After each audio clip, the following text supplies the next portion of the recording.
Let's get hyped. Welcome into the Husker247 Hypecast following a win for the first time in a few weeks. I am Mike Shaver, joined by Michael Brunts, Brian Christopherson, as always, for Husker247. And this week's special guest is we're going out to Piscataway, New Jersey, a place that I believe he has called Nebraska baseball games from before. We will have on Nick Handley from ESPN 590. Nick, how we doing? I'm good. I'm hoping you guys are making the trip and heading out to Bainton Field, the crowning jewel baseball field of the Big Ten.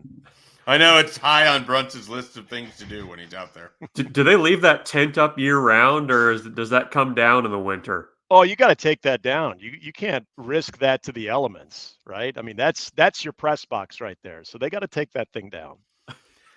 You guys have, so you've been out there for baseball, and you guys have been out there for games before. What's the setup like at Rutgers?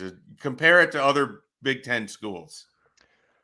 How about I take it, well, and Shafe, you being familiar with high school baseball in the state of Nebraska, being a Columbus alum there, that I would like to compare it more to high school baseball fields, that the majority of that setup that you see at and that's saying something because, I mean, there are a lot of great high school baseball setups now, Sure. but even when going back to when you were playing, when I was playing, it still probably wouldn't even be amongst the best in those high school setups. It's just bad. I mean, think about when you were playing in a little league tournament and they had the PA announcer with the portable speaker and microphone right behind the backstop. That's exactly what you're doing at Rutgers calling a baseball game. The only good thing is you can really see some good spin rate. You can see a little bit of movement on the pitches, but as soon as that ball's elevated, you have no idea where it's going. Depth perception, it goes to hell there. It's That's because you're sitting right behind the catcher, Nick. You're like, right. It's like catcher, umpire, and you like 2 feet behind him. Yeah, you just see, and if you're watching like the broadcast, you just see our heads right above the mat, the padding on the backstop. So it just looks like a couple of heads like, hey guys. And then you got to be quite, like, if you're criticizing an umpire's call, you got to be a little bit more hush about it as well. Yeah, that's got to be difficult. You question the call and he turns around and stares at you. Yeah, and then you point at you point at Ben or Greg. You're like, oh, that's him. I didn't say that. That makes sense. It's funny though, that trip is actually one of the more fun ones other than the baseball setup. I mean, your 30-minute train ride from the city. They've got some really good restaurants kind of around the New Brunswick and Piscataway area. So it's actually not a bad trip. And from what I understand, the football stadium, SHI Stadium, is actually a pretty decent setup media-wise too. So from a football standpoint, this is probably a pretty solid trip. Yeah, what do you guys remember? 2015? So Brian and I probably aren't the best people to ask, given our affinity for Ryan Field in Evanston.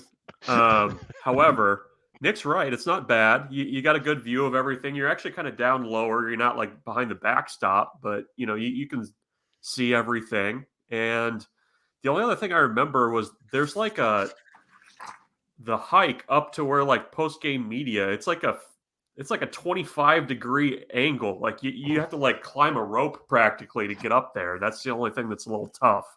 But other than that, it's not terrible. I think I will say it's better than Purdue. I think it's better than Northwestern. And I don't know. I mean, I would say it's not the worst. That's about as full-throated as I can get with my praise. You're about to get all that Purdue can offer in a week's time. Yeah. With a night game in magical Ross-Ade Stadium. Mickey Joseph doing post-game sitting on a 5-gallon Home Depot bucket. On a slant. And it's always raining. It's always raining for that game, no matter what. It somehow looks like they just ran a horse race through there, no matter what. We'll get there next week. We'll stick with Rutgers this week. It is a Friday night game.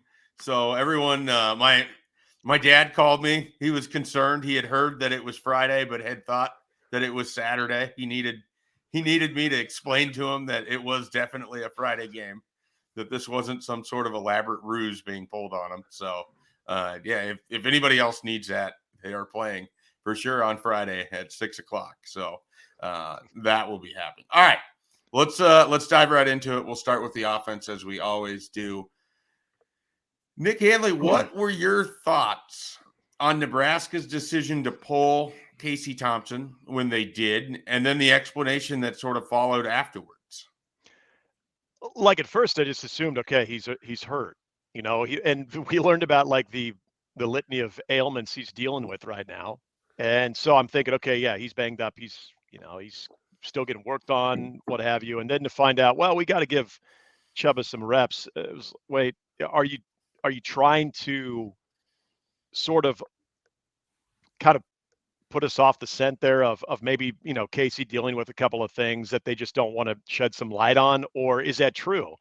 And if that is true, it's just odd, as far as, okay, are you going to give, maybe Chuba Purdy a couple more series, and I know you guys get it all the time too. I hear it a lot too. Where's Logan Smothers? A guy that does one thing, but does one thing, kind of in a unique fashion, with being able to run the football, being able to run the option. He's more of an option-based quarterback. Again, I don't know how much they prepare for that each week or how much they want to have some type of package like that, but it was kind of confusing, I guess, is what I'm getting at. Like, I understand where, Casey maybe took some shots and he's still getting worked on. They're a little concerned about it.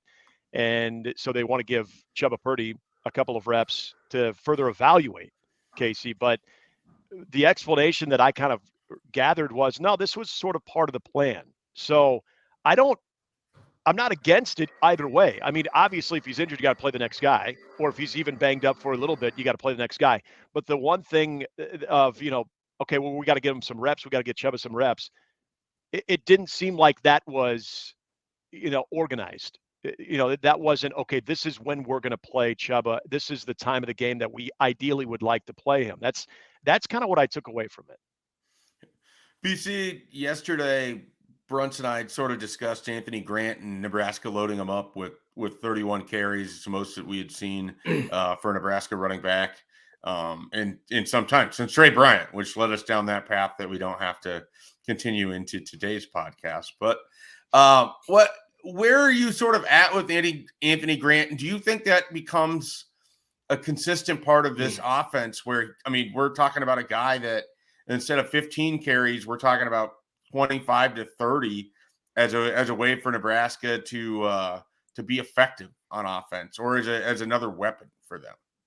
Yeah, I think we're talking about him differently than maybe we thought in August. I think we're thinking 25. That's sort of the number I set. I always think of 25 as kind of that number when you've got an RB1 who you definitely are going to feed a lot.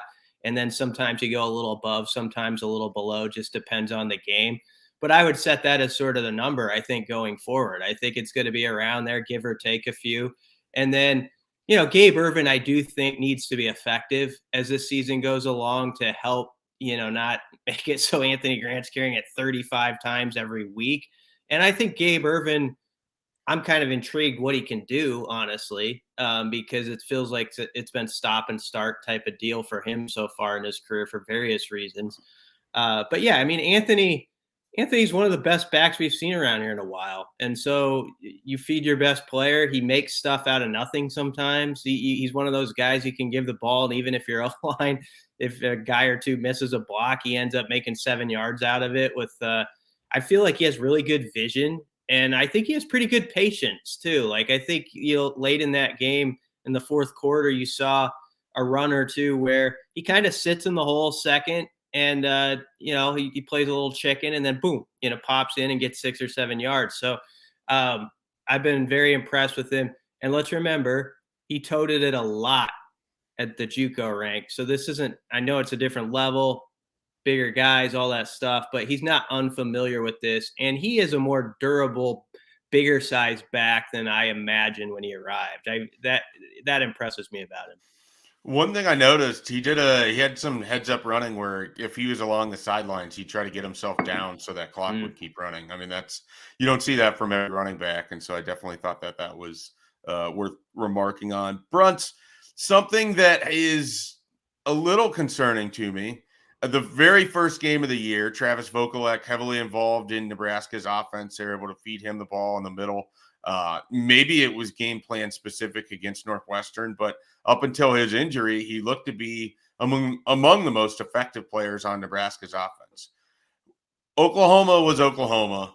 Obviously, that game didn't go right in a number of ways. I thought we'd see a little bit more Travis Vokolek against Indiana. Do you think that we've seen the version of him that Nebraska is going to have for most of the year, or what does his role kind of look like? Because it just feels so open ended right now. Yeah, he's been good as a run blocker, and I think that's maybe been lost a little bit. But I agree. I mean, I kind of got in the later stages of that game against Indiana, and I kind of started thinking like, wait, is Travis Vokolek even out there? Like, um, I don't know if maybe the offense, whenever he was out, if they kind of went away from the tight end on purpose to kind of account for him not being in there, and maybe it's not getting the getting him back involved. I mean, that's kind of basically the issue. I think they will going forward. I think they have to, especially on some of those quick hitters with Nebraska's issue keeping Casey Thompson clean. But I would expect him to be more involved. And I'm like you. I mean, the disappearance the last couple of weeks, even with him being back from that injury, it's been noted. And I think that's something they have to find in the offense again. BC, what if anything should we know about Nebraska's offensive line? I mean, do we have any answer on Turner Corcoran at this point? And then what about Hunter Anthony? I mean, he got quite a bit of run when Bryce Benhart was pulled 2 different times against Indiana. Where do things kind of sit as we head into this Rutgers game? Yeah, well, I mean, I think the tackle spot is one of the biggest worries on the field for me for Nebraska in this game, because when you look at Rutgers defense, they're 18th in total defense. They're 18th in rush defense. They actually got after Ohio State a little bit too up front. So I think it's going to be a challenge. They're going to mix and match at right tackle. We know that for sure. You're going to see both Benhart and Hunter Anthony. The most consistent guy by far has been center Trent Hixson, and that's kind of gone under the radar, but he's had a solid season, I think, for him. Ethan Piper played every snap at left guard, so he's kind of your dude there that they're going to need to count on to be really dependable. And then from all I know, Turner Corcoran's available until I hear otherwise. I know they sent in the play to the Big Ten, but that to me suggests Nebraska didn't think it was even a punch. That's what that says. It's more about that argument about should have he been ejected from the first game for what happened there by Nebraska sending that in. So I think if there's, I guess, a positive, their quarterback himself, Casey Thompson, said, you know what? I can deal with that pass pro I had last week. It wasn't bad. I can work with that. I think he's trying to lift those guys up. He's taking them out to dinner this week. So maybe they'll be in a good mood. Brant Banks came in and played decent snaps. So I think they're okay, but they're going to have to work around that right tackle spot or just get better in a hurry.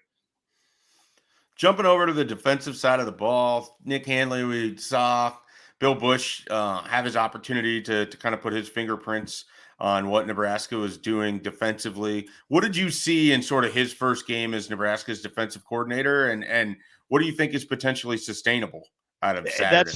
That's the $1 million question right there, what we saw and what's sustainable, because I expected, and I think you guys did too, this group to be energized, this group to sort of feel a little bit more inspired, and with a little extra time to prepare for Indiana, plus the fact that Indiana's out with 2 key players, you expected this group to kind of jump around a little bit. And the thing that I noticed that was very recognizable from a year ago was the swarming to the football. You saw hats on the ball, and I thought that was something that has really been absent this year. We can talk about the missed tackles, which were down. Obviously, that stood out too. But when you've got 2 or 3 guys that are swarming to the football, especially from the line of scrimmage to about the 7-yard zone there, you've got one guy.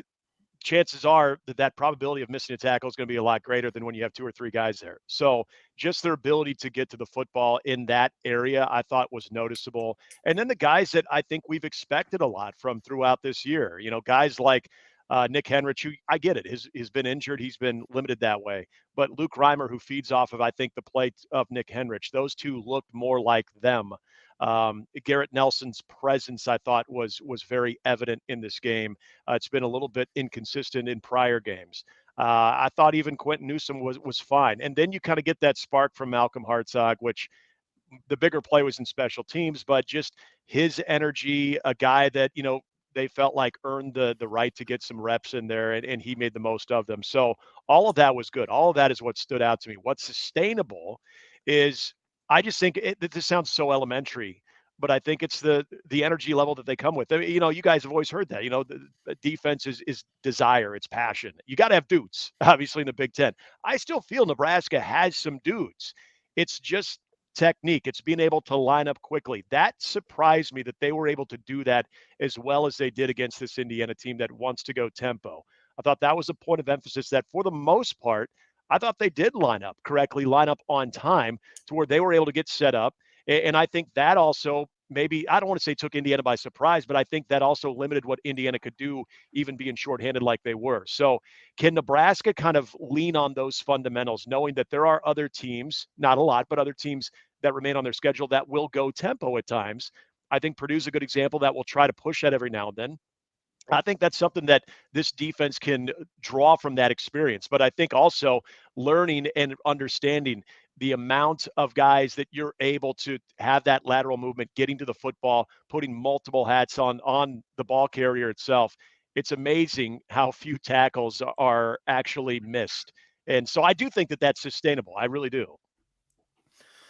Michael Bruntz, Handley with a great breakdown there of what went well for Nebraska. What performance do you think really kind of stood out for you against Indiana as you sort of look back at that game defensively?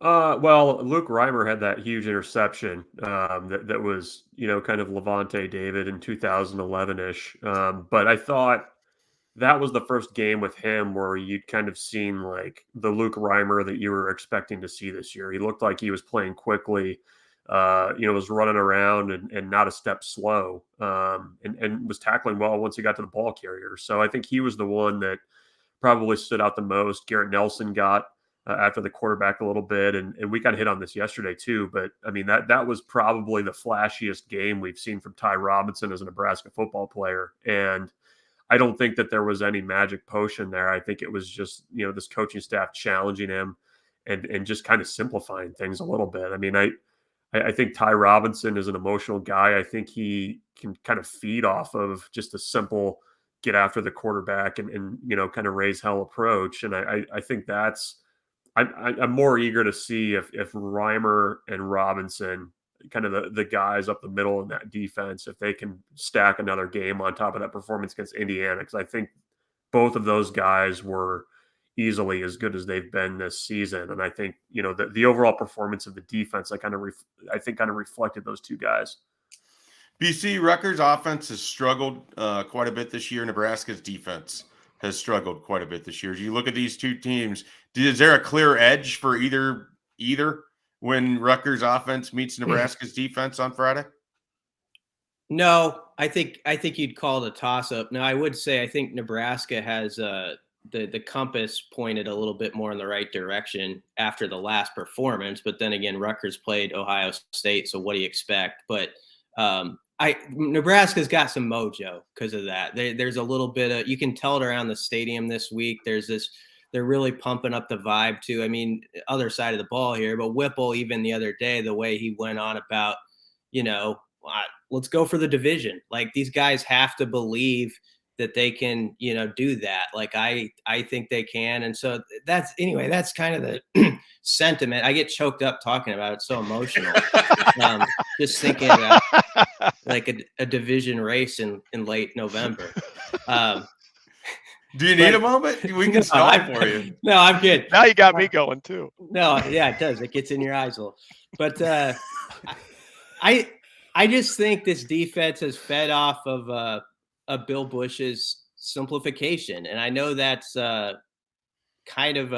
that's a simple thing to say, but they just played faster because they were lined up better. And sometimes football, we make it pretty complicated. But if you have two or three guys who just before the snap are still like pointing over here, this guy's like, okay, and he's thinking about, okay, what's the offense doing now? For a half second, the ball's snapped, you're screwed because you need all 11 guys functioning. And so I think Bill Bush took it back to chapter 1 of the book. And I don't even remember what your question was, but I think he took it back to chapter 1 of the book. And he just said, we're going to get lined up. It's sort of the Lombardi, gentlemen, this is a football thing. Like, we're going to get lined up. You guys aren't as bad as you've played. There's no way you're this bad. I mean, they aren't. They got enough guys that they shouldn't be like 125th defense in the country. So do the fundamentals right, and you'll be okay. And this is a game where they can stack some momentum. They really can. If they can control Rutgers' running game, and I think that's where Rutgers is going to challenge them. They're going to say, okay, prove that you can actually stop the run if we beat it at you for 4 quarters and stay patient with it. I think that's going to be the biggest test Friday. All right. We have reached oddly specific prediction time. Everyone will make a very specific prediction. I don't know that anyone was particularly close last week. Brunts is all right. How many plays were there? It wasn't the plays. It was the game time. I was only off by about 20 minutes. You actually got the blame Brunts trending because that game was taking so damn long. And that was a long game. That was like rain delay for a Nebraska Creighton midweek baseball game. That's how long that thing was since Nick Handley's on the Hypecast this week. Do you think Rutgers is going to throw out a Johnny Allstaff type performance here to match it? I hope not. All right. Get Ed Service going to the mound a bunch of times on Friday in New Jersey. The only baseball that Handley and I want to discuss, no one else wants to listen to, so we'll hold off on that. Yeah, all right, Brunch, we'll just stick with you. Your oddly specific prediction for Rutgers. This is kind of a joint pick to click, oddly specific prediction, but Travis Vokolek going back to New Jersey, big on what's going on in New Jersey with the restaurants. He was passing out some pizza recommendations at the press conference this week. I think Travis Vokolek gets off the milk carton, back into the game. The Austin Allen honorary performance of the pick to click. So I'm going to say 6 catches for Travis Vokolek, and I think he gets in the end zone. So 6 catches, 1 touchdown for Travis Vokolek, thinking it might be about 12 yards. All right. Look at that. All right, Handley, you've now seen how this is done. How are you gonna bring your oddly specific prediction in here? So I can wait for my pick to click, right? Yep. We do pick to click and then game prediction. So okay. So I'm gonna say something about the offense where I'm gonna zero in on a guy that I think is the best skilled player in this game, and Trey Palmer. I think Trey Palmer gets at least 2 carries in this game. Ooh. 2 carries in this game. I feel like the Trey Palmer jet sweep has not opened up for them the way that they would have wanted. It has not. But I think they want, you got a guy riding a heater. And you know what they always say in Vegas, you never walk away from the table in the middle of the heater. So you want to keep them involved, right?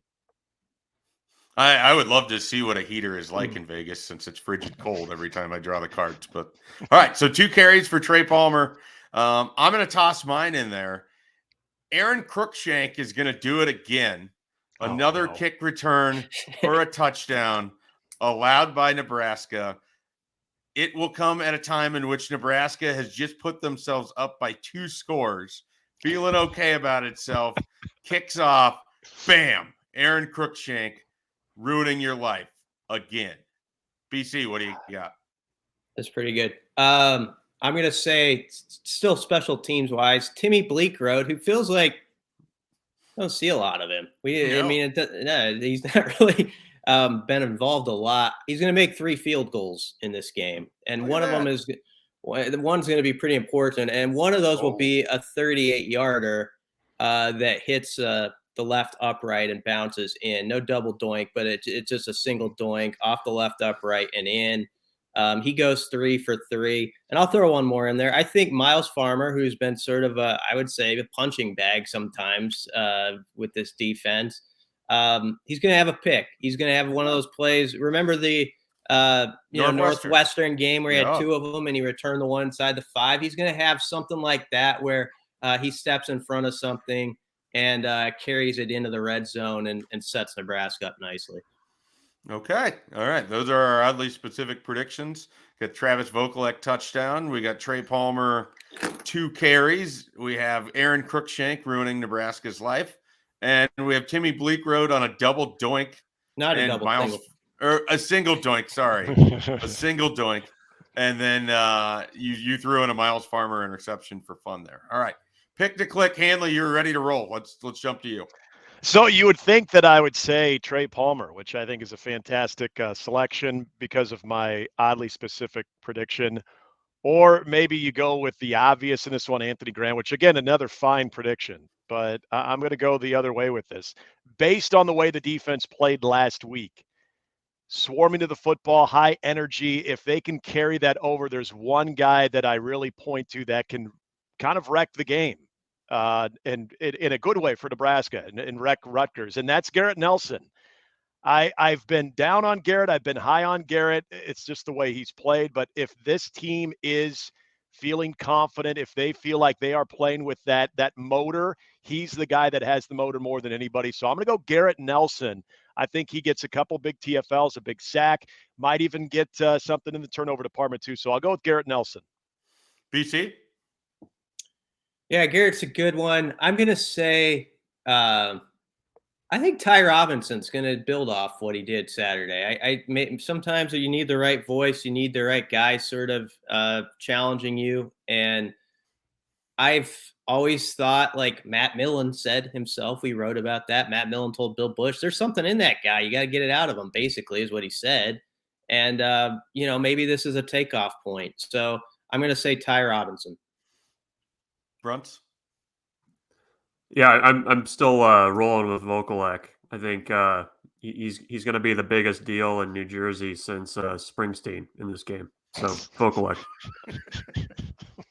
I'll go with Anthony Grant. I don't have any extra great comment that I can add like Brunts just did there. So Anthony Grant keeps it rolling. Another strong game on the ground for him. Nebraska kind of rides him a little bit as they play their first true road game this season. All right, scoring prediction time. I'll get mine out of the way. I don't know where you guys are going to go with this. I don't know where I'm going to go with it. Nebraska 26, Rutgers 18. I don't know how. I don't know why. That's the score. Deal with it. Nebraska beat Missouri in the 80s by the score of 26-18. I still remember that. Wow. Look at that. Yeah. It's a throwback to an 80s game. What do you got for him?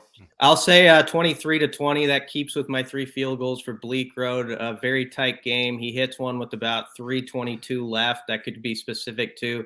And that is the difference. That's not the one that hits the upright, though. So Nebraska's defense gets off the field? Is that what you're telling us here? They get the key stop after Nebraska goes up by 3? Yes, yeah, they'll get the stop after that. It might get a little hairy. Rutgers drives it to about midfield or something, but then someone gets a sack, and then Rutgers can't throw the ball, and there you go. And it's a beautiful weekend where people are watching. What's the 11 a.m. game? Michigan State, Maryland, and then Illinois, Iowa. All of a sudden, everybody will be all dialed in Saturday, like, okay. Oh, look how it could go, that sort of thing. All right, Brunt. I coming into last week, I kind of thought that was going to be the last week. I was going to pick Nebraska in this thing. Then they pulled me back in. So I think I'm going to go Nebraska in a very, very, very narrow, probably the Bleak Road field goal being the difference that BC, one of the 3 that BC was talking about. I'm going to go Nebraska 29, Rutgers 27.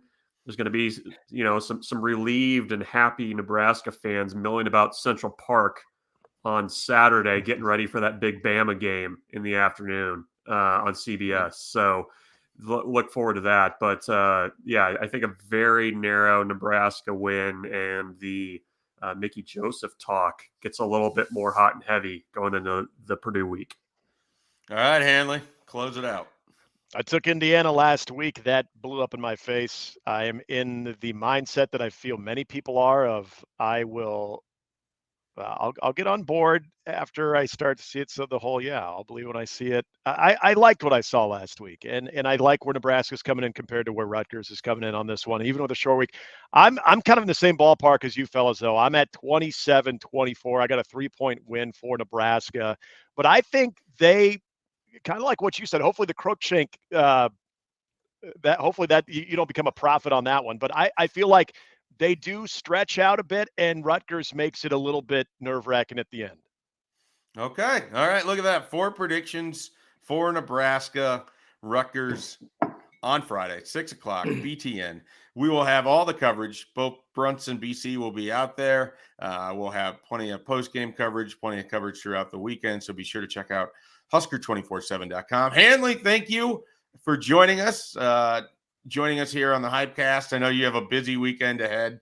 I appreciate that your oddly specific prediction wasn't 2 home runs from Yandy Diaz in game 1. No. Nobody wants that. 2 infield hits for Ahmad Rosario. Well, he gets that walking off the bus. That's just what he does. All right. Thanks, Appreciate it, everyone. The Husker Hypecast will return next week for a Purdue game that could be quite big. We'll see where things are at. Of course, we'll have more podcasts as well, another Sunday Sessions podcast, all that and more. Be sure to stick around with Husker 247.